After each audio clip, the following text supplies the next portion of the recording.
I am here today to stand up for the coast and ask the government about its oil spill response plans. I represent a region, along with my New Democrat British Columbia colleagues, we represent the waters that the 2013 Tanker Safety Review identified as being one of the 4 areas in Canada with the highest probability of a large oil spill, and one of the 2 areas in Canada with the highest potential impact of an oil spill. And so it matters to us. It matters to our constituents and to our economy.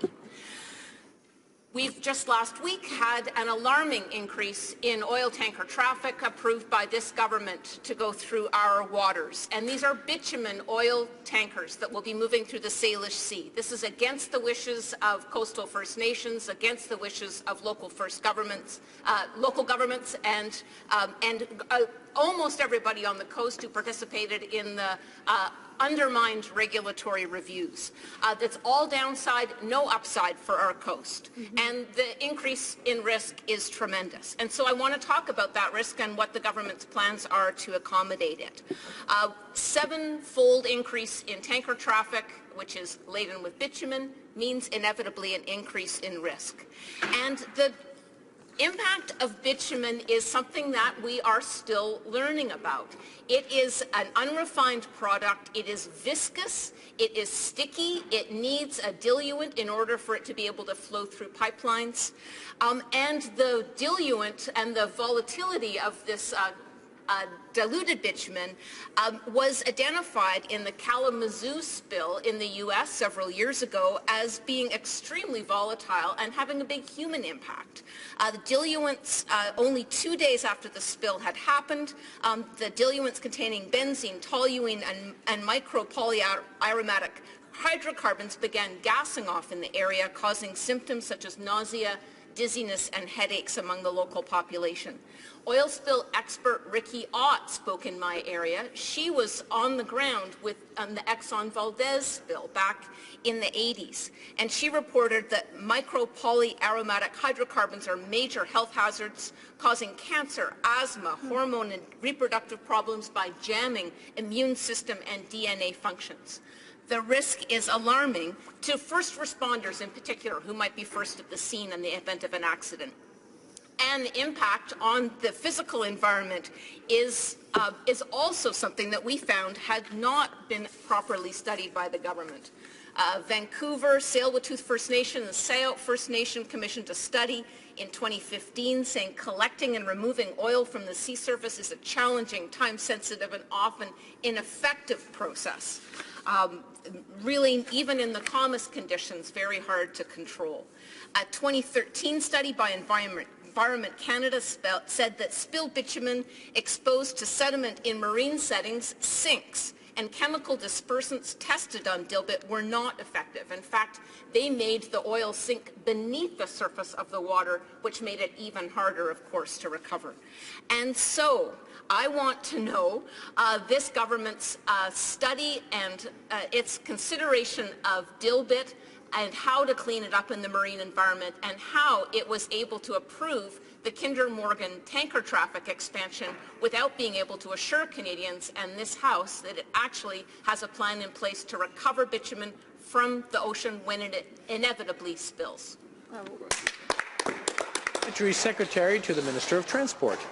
Thank you very much, Mr. Speaker, and I would like to thank the honourable member from Nanaimo, Ladysmith, BC, for her question on oil spill response. This government believes that economic growth and protecting the environment go hand in hand. Improving marine safety, including oil spill response, was a key part of the mandate the Prime Minister has given to the Minister of Transport. Over the past year, the Minister and his officials have been talking with Canadians across the country on how best to improve marine safety. Indigenous and coastal communities were engaged, and what we repeatedly heard was that Canada had an excellent track record. We have a very robust and comprehensive marine safety system that protects Canadians and our coastal environments.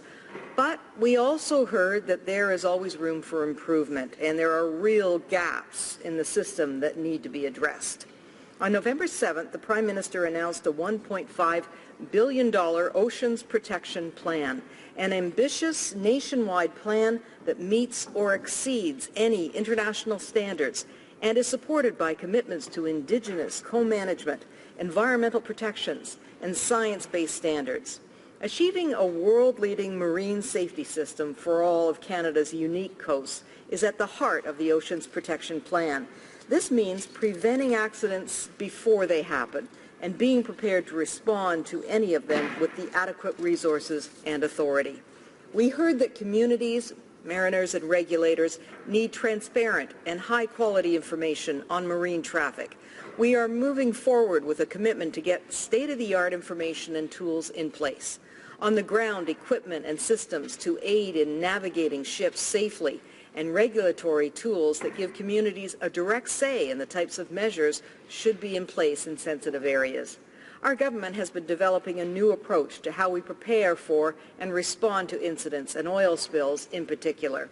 A risk-based and geographically specific approach is one that replaces a one-size-fits-all system and recognizes the unique factors that contribute to risk in a given area.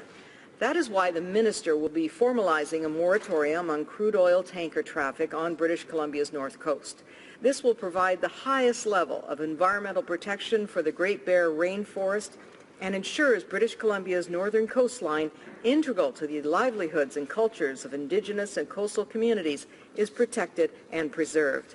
The Oceans Protections Plan makes a significant investment in protecting our coasts while supporting a vibrant and beneficial marine trade, one that includes getting Canadian resources and products to markets overseas.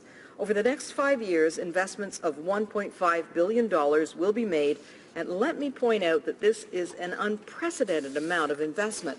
Never has a government made such an investment in building a world-leading marine safety system, preserving and restoring marine ecosystems, and working with Indigenous communities and stakeholders to achieve it. Under the Oceans Protection Plan, our government will have the tools it needs to prevent accidents and act in the event they do happen. The Canadian Coast Guard will be bolstered with new tools and authorities, and we will ensure that polluters pay adequate compensation. Plus, we will have world-leading science to better inform prevention and response actions. I thank the member for her question and would like to reiterate that this government has taken action where it counts. We can grow the economy and the middle class while protecting the environment, and we do not believe that the two are mutually exclusive. Thank you, Mr. Speaker. The honourable member for Nanaimo, Ladysmith. In 2011, I asked Transport Canada to study bitumen when I was Islands Trust Council Chair. In 2013, Stephen Harper said, we're going to study bitumen. The only thing in the Oceans Protection Plan announced last month said, we're going to study bitumen in the marine environment and we're going to take 5 years to do it. How on earth could this government commit our community to a 7-fold increase in bitumen oil tanker traffic without having done the science? That is not an evidence-based decision. And when the National Academy of Sciences, commissioned by Washington state government, came up with a study that said bitumen in the oceans is a very dangerous thing for our region. The National Energy Board refused to hear the evidence, and the government broke its promise to redo the National Energy Board process, so we do not have access to this science. We're very worried, and the government has not done its responsibility to look after our coast. Parliamentary Secretary.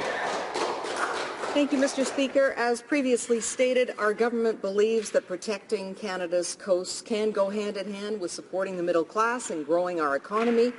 Unprecedented investments are being made by this government in building a world-leading marine safety system, preserving and restoring marine ecosystems, while partnering and advancing co-management with Indigenous and coastal communities. We will change the way we prevent and respond to marine incidents for the better. We will address the long-standing issue of abandoned and wrecked vessels and ensure the polluter pays. That is a commitment we have made to Canadians from coast to coast to coast. The safety of the public and the protection of our environment are a priority, and we believe that as a trading nation, Canada can get resources and products to market safely. We have taken action, and the Oceans Protection Plan will preserve our unique coastlines for generations to come. Thank you very much, Mr. Speaker.